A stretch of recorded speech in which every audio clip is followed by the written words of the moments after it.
예레미야가 하나님의 말씀을 이제 선포하는데 어디에서 선포를 하게 되냐면 성전 입구에서 선포를 하게 됩니다. 오늘 2절에 보니까 그러잖아요. 여호와의 집 문에 서서 이 말을 선포하여 이르기를 여호와께 예배하러 이 문으로 들어가는 유다 사람들아 여호와의 말씀을 들으라 그래요. 예레미야가 어디에서 주로 말씀을 선포하고 메시지를 전했냐면 성문 밖에서 많은 사람들이 모이는 곳, 그런 곳에 있다가 이제 주님께서 예레미야에게 이제 성전으로 가라라고 지금 말씀하셔서 그곳에서 여러 일들을 이제 하게 되는 겁니다. 오늘 말씀에 보면 남유다 사람들이 굉장히 성전을 소중히 여기는 것을 알 수가 있어요. 얼마큼 성전을 소중히 여겼냐면 그 성전 때문에 우리는 구원받았다라고 서로 이렇게 이야기할 만큼 성전을 그렇게 신성시 여기고 소중히 여겼다는 거예요. 이 예루살렘 성전을 아주 굳게 믿고 있었죠. 북이스라엘은 망할 거라는 거예요. 왜 망하냐면 성전이 없어서. 이 예루살렘 성전이 없어서 북이스라엘은 망한 거다. 그렇게 서로 이야기하며 살았어요. 예루살렘 성전을 굳게 믿고 있는 그들에게 하나님은 그 성전 아무 소용없다라고 말씀하고 계셔요. 4절에 보니까 그래요. 너희는 이것이 여호와의 성전이라 여호와의 성전이라 여호와의 성전이라 하는 거짓말을 믿지 말라 그래요. 이거 성전입니다. 여호와의 성전입니다. 아주 귀한 겁니다. 우리에게 구원을 줍니다. 하는 이 거짓말을 믿지 말라는 거예요. 참 의아하지 않습니까? 다 성전에서 제물 가지고 예물 드리고 다 예배하고 했는데 이 성전을 믿지 말라는 거예요. 이 성전을. 이러한 하나님께서 말씀하시는 것을 가만히 들어보면 이스라엘 백성들이 지금 뭔가 잘못되어 가고 있죠. 그리고 또 어때요? 평안하다, 안일하다, 태평이다 이렇게 서로 위로하면서 이야기를 했다는 거예요. 이런 태도 때문에 하나님은 분노하시고 답답해 하시는 거예요. 그래서 하나님은 예레미야를 통해서 본문의 말씀을 선포하도록 하신 거예요. 오늘 메시지의 주제가 뭐예요? 여호와의 성전을 믿지 말라 이거예요. 여호와의 성전을 믿지 말라. 그리고 또 하나 뭐예요? 너의 행위를 바르게 하라 이거거든요. 3절 보니까 만군의 여호와 이스라엘 하나님께서 이와 같이 말씀하시되 너희 길과 행위를 바르게 하라. 그리하면 내가 너희로 이곳에 살게 하리라 그래요. 전체적인 핵심 메시지는 두 가지. 여호와의 성전을 믿지 말라. 그리고 또 너희의 길과 행위를 바르게 하라. 왜 이 말씀을 하셨을까? 오늘 뒤에 보면 실로라는 곳이 나와요. 14절. 그러므로 내가 실로의 행함같이 너희가 신리하는 바 내 이름으로 일컬음을 받는 이 집 곧 너희와 너희 조상들에게 준 이곳에 행하겠고라고 말씀하셔요. 이 실로가 뭐예요? 실로는 그 베델레에 있는 건데 예루살렘에서 세겜에 이르는 그 주요 도로의 중간에 딱 있어요. 그러니까 가나안 입성한 후에 길갈에서 모세가 성막을 쳐놓고 있다가 그 성막을 어디로 옮기냐면 실로로 옮겨요. 실로로 옮겨서 거기에서 오랫동안 가나안 정착하며 하나님의 성전이 실로에 있었다고요. 근데 사사 시대 때 엘리 제사장이 그 블레셋과의 전투, 아벡 전투 거기에서 실로에 있는 성막을 꺼내다가 그 아벡 전투 앞에다가 이렇게 세워요. 성적 그 법궤를 들고 출전한 거죠. 어떻게 됐어요? 법궤를 블레셋 사람들한테 다 뺏겨 버렸어요. 그리고 그들이 다시 그 법궤를 뺏기고 다시 들어와 가지고 그 실로의 성막까지 다 파괴시켜 버렸어요. 지금 그 이야기를 하고 있는 거예요. 성전을 믿어라, 성전을 믿지 말라 하신 말씀은 바로 이 성전 아무것도 아니다. 이제 곧 블레셋 사람들이 블레셋 바벨론 사람들이 쳐들어와 가지고 이 성전 싹 다 밀어낼 것이다라고 말씀하고 계시는 거예요. 또 하나는 북왕국 이스라엘 그 에브라임 족속인데 그 에브라임 자손의 멸망을 분명하게 말씀하고 계셔요. 너희들 성전이 있어가지고 구원받았다, 우린 살았다 하는데 북왕국 이스라엘도 역시 베델에 성전을 지었거든요. 비록 예루살렘 성전 같지는 않지만 비슷하게 지어가지고 성전을 놓고 거기에다가 예배 드리고 예물 드리고 했다는 거예요. 15절에 보니까 내가 너희 모든 형제 곧 에브라임 온 자손을 쫓아낸 것 같이 네 앞에서 너희를 쫓아내리라 선포하고 계셔요.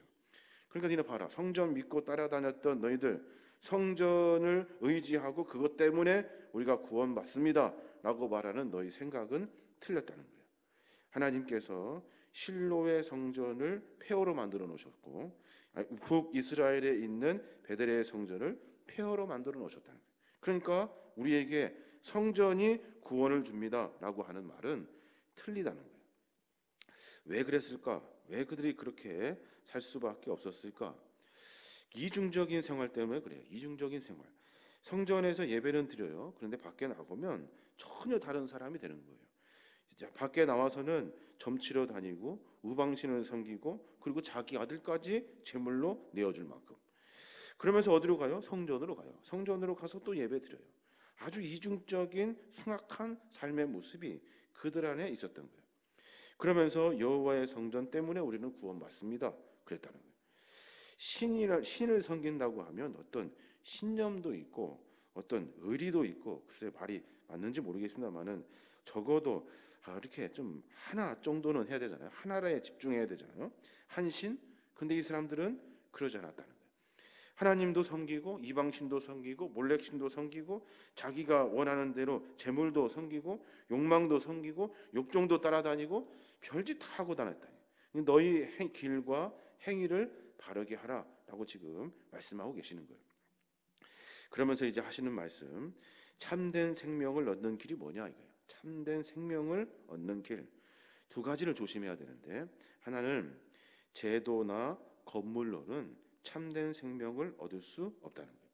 그 이야기를 8절부터 쭉 이렇게 이야기하고 있는 거예요. 당시 유다 백성들은 다윗 왕조의 전통성을 자랑했어요. 그래서 솔로몬 성전의 위용을 자랑했다고요. 그 안에 있는 제사 제도의 규례를 자랑했어요. 그것을 지키는 것으로 백성들이 긍지로 삼았어요. 그것이 마치 구원을 얻는 것처럼 말하고 설명했다고요. 그러니까 성전은 더 화려해졌고 제도는 더 복잡해졌고 율법이나 지켜야 될 규율들은 사람들을 다 갈라치게 했다는 거예요. 신실하고 성결한 삶으로 제사장이 된 나라의 거룩한 면모는 그들에게 없어요. 오로지 교만과 독선만 있었다는 거예요. 성전에서 예배하면서 여러 규율과 규정과 제도 때문에 성전에 들어와서 깊이 하나님을 만나지 못하고 그저 늘 안타까운 마음, 죄된 마음을 가지고 또 밖에 나갔다는 거예요. 하나님을 만나지 못하고 이것이 죄가 해결되지 못해요. 왜요? 제도나 건물 때문에, 이런 규율 때문에, 이런 일들 때문에 이스라엘 백성들이 제사장 나라가 된 거룩한 백성들이 되지 못해 가고 있다는 거예요. 자랑은 교만과 독설을 낳습니다. 입술의 자랑에 그치는 것이 아니라 삶 속에서도 하나님의 그 거룩한 면모를 다 잃어버리게 만들어요. 건물이 중요한 것이 아니라 그 안에 제도가 중요한 것이 아니라 무엇이 중요해요? 그 안에는 순전히 도둑질하는 놈들, 간음하는 놈들, 거짓 맹세하는 놈들, 우상 숭배하는 사람들밖에 없었다는 거예요. 그럼 그 성전에서 뭐 해야 하는 거예요? 회개하는 영혼들과 하나님을 향한 그 간곡한 감사와 영광을 돌리는 심령들이 있어야 되는데, 그 제도 때문에 많은 사람들이 마치 자기들이 정상인 것처럼 살았다는 거예요. 성전이 있으니까 우리는 구원받습니다. 성전에 들어가서 제도 안에, 규율 안에 우리는 예물 드리고 그리고 예배했습니다. 그리고 나와서는 도둑질하고 살인하고 간음하고 거짓 맹세하고 우상 숭배했다는 거예요. 도대체 성전 와서 뭘 해야 하는지를 몰랐다는 거예요. 그러니 너희들이 망해간다 그러는 거예요. 와서는 성전에서 뭐 해야 돼요? 하나님 앞에 내 죄를 토설하고 회개하는 모습이 있어야 되죠. 내 삶을 점검하는, 말씀에 비추어 내 삶을 비추어내는 내 삶의 결단이 있어야 돼요. 그리고 어떻게 해야 돼요? 밖에 나가서는 다시는 그러지 않는 몸부림이 우리 안에 있어야 하는 거예요. 그래야 신앙 안에 바로 설 수 있어요. 성정의 기능은 거기에 있는 거예요. 성전이 멋지게 지어놓고 성전 안에 제도 복잡하게 만들어놓고 회개할 수 없도록, 하나님을 만날 수 없도록 모든 사람들이 다 그렇게 이중적인 생활을 하며 살았다는 거예요. 하나님은 그것을 용서하지 않으셔요. 에브라임, 북왕국 이스라엘이죠. 에브라임도 마찬가지로 베델 지어놓고 거기에다가 그러니까 소로 만든 우상 만들어 놓고서 그것이 마치 하나님인 것처럼 절하겠다는 거예요. 이런 이중적인 거짓된 성전의 제도에 이런 다 사람들이 다 휘말려 가지고 전혀 다른 삶을 살았다는 거예요. 남유다도 마찬가지. 제사 제도, 화려한 성전 이런 걸로 인해서 구원과 생명을 얻을 수 있다고 말했다는 거예요. 우리도 마찬가지예요. 성전 화려하게 지어놓고 멋지게 지어놓고 안에 제도, 여러 제도 복잡하게 만들어놔요. 이게 뭐가 중요해요? 하나도 안 중요해. 우리가 성전에서 가장 중요한 것은 내가 주님 앞에 회개할 수 있는가, 내 죄를 주 앞에 내어놓고 십자가의 은혜와 사랑을 만날 수 있는가, 이게 가장 중요한 거예요. 뭐가 그렇게 복잡하게 만들어서 접근하지도 못하게, 가까이 하지도 못하게 사람들을 다 갈라치 할 일이 아니라 우리 모두가 다 함께 성전에 들어와서 하나님을 만나는 것이 중요하다는 거예요. 이게 가장 중요한데 이스라엘 백성들은 그렇게 하지를 못했다는 거예요. 또 하나는 진실과 신실의 삶을 살아야 되는데 진실하지가 않아요. 신실하지가 않아요. 오늘 3절부터 쭉 그 이야기가 기록되어져 있어요. 보면은 여러 이야기가 있습니다만은 5절부터 보면 너희가 만일 길과 행위를 참으로 바르게 하여 이웃들 사이에 정의를 행하며, 그래요. 너희들이 할 일, 너희들이 갈 길, 할 일들을 참 바르게, 정직하게, 신실하게 행했다면 이웃들에게 뭐가 나타나요? 정의가 행해진다는 거예요. 하나님의 정의, 무엇이 옳은지 그른지. 6절에 보면 이방인과 고아와 과부를 압제하지 아니하며 무죄한 자의 피를 이곳에서 흘리지 아니하며 다른 신들 뒤를 따라 화를 자초하지 아니하면, 무슨 말이에요? 어려워 힘들어하는 사람들을 도우라 말씀하신 하나님 말씀을 듣고 그 말씀을 진실되게, 신실하게, 거짓되지 아니하도록 지켰다면, 너희들이 하나님 말씀을 듣고 무죄한 자의 피를 흘리지 아니하도록 늘 헌신하고 봉사하고 수고했다면, 너희들이 하나님을 섬긴다고 말했다면 다른 신을 뒤따라가지 아니해야 할 것인데 그렇게 하는 모습 때문에 너희들은 망해 간다는 거죠. 여호와의 전으로 인해서 우리는 구원받을 것입니다. 우리는 다윗부터 내려오는 전통, 하나님이 우리를 선택한 선민의 백성입니다. 이것 가지고는 하나님 앞에 설 수 없다는 거예요. 여러 이야기가 있습니다만은 이사야 역시도 이런 형식적이고 외역적인 이런 모습을 계속 질타했어요. 그러니까 예레미야 선지자의 시대부터 한 80년 전에 이사야가 계속 선포해요. 그러니까 형식적이고 외식적인 제사의 제도에 집착하고 있는 너희들, 이 잘못된 정신을 고쳐내야 되는데 백성들이 헛된 제물로 성전 마달만 밟고 돌아갔다는 거예요. 스스로 죄를 씻는 것이 아니라 스스로 악행을 저지르는 일들이 마치 정의로운 일처럼, 마치 옳은 일처럼 다른 사람 다 하니까 그것이 이치에 맞는 일인 줄 착각하고 삶을 살았다는 거예요. 진실하지가 않다는 거예요. 바리새인과 서기관들을 향해서 하나님 주님이 하신 말씀이 있죠. 보면 그들이 박하와 회항과 근체와 11조를 들이되 율법에 더 중한 바 의와 인과 신은 저버렸노라 라고 그래요. 하나님을 향한 거룩한 의, 무엇이 옳은가? 하나님을 향한 거룩한 인, 하나님을 알아가는 것, 신, 하나님과 함께 하나님의 의로 행하며 삶을 살아내는 것, 이런 일들을 우리의 삶 속에 해내야 하는데 우리는 하나님 앞에 드렸습니다. 우리는 성전에 나왔습니다. 우리는 하나님의 백성입니다. 그러니 충분합니다 하면서 거짓된 삶을 살았다는 거예요. 보면은 11절에 그래요. 내 이름으로 일컬음을 받는 이 집이 너희 눈에는 도둑의 소굴로 보이느냐, 보라 나 곧 내가 그것을 보았노라 라고 말씀하셔요. 무슨 말입니까? 내 이름으로 일컫는 이 집이 너희 눈에 어떻게 보이니? 도둑같이 보이지? 나도 마찬가지야. 이 도둑의 소굴로 보인다. 이거 어떻게 하겠니? 내가 그것을 봤다. 어떻게 할 거야? 어떻게 할 것 같아? 파멸이죠. 완전 다 뒤집어 엎겠다 하시는 것이 하나님의 말씀이에요. 이스라엘 백성들의 이 거짓된 삶의 모습, 그것을 보시고 하나님은 용서하지 아니하셔요. 그것을 보고 하나님은 가만히 계시지 아니하셔요. 잘 아신 것처럼 결론적으로 바벨론 쳐들어 와가지고 성전 다 무너버리고 이스라엘 백성들 싹 다 끌고 그 바벨론의 그 오지로 다 그렇게 위배시켜 버려요. 하나님이 하시는 일이죠. 우리의 삶도 분명하게 점검해 봐야 합니다. 성전에 나와 오는 것, 성전이 귀하고 소중한 것, 소중하죠. 그것보다 더 중요한 게 뭐예요?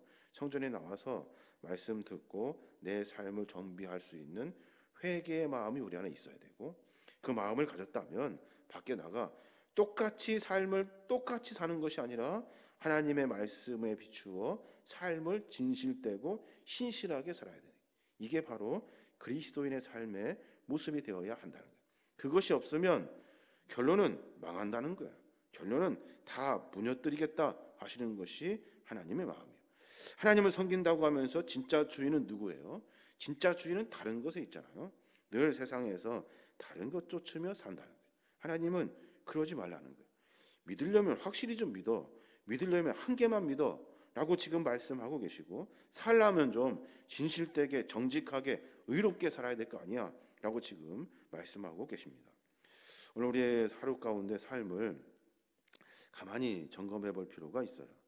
우리도 역시 마찬가지로 성전에 와서 예배합니다. 얼마나 중요합니까? 이 제도, 예배, 성전 중요해요. 와서 뭐 해야 합니까? 또 한번 말씀드립니다마는 와서 내 자신을 주 앞에 내어놓아야 돼요. 말씀에 비추어서 내가 뭐가 잘못됐는지를 깨달아야 돼요. 말씀을 통해서 그 말씀이 내 삶의 기준이 되도록 내가 늘 몸부림쳐야 되는 거예요. 늘 좋은 것만, 그리고 여러 가지 것들, 즐겨하는 것들, 이런 것들만 쫓아다녀서는 안 돼요. 그럼 어떻게 돼요? 회개가 안 되죠. 하나님의 말씀 앞에 내가 서지를 못해요. 그리고 나서 예배 끝나고 밖에 나가면 삶이 전혀 바뀌어지지 않아요. 똑같아요.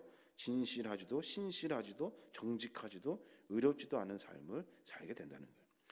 늘 우리가 예배하며 주 앞에 설 때마다 하나씩 하나씩 각오해야 돼요. 내가 오늘은 뭔가 삶을 고쳐낼 수 있는 그 말씀을 내가 듣겠습니다.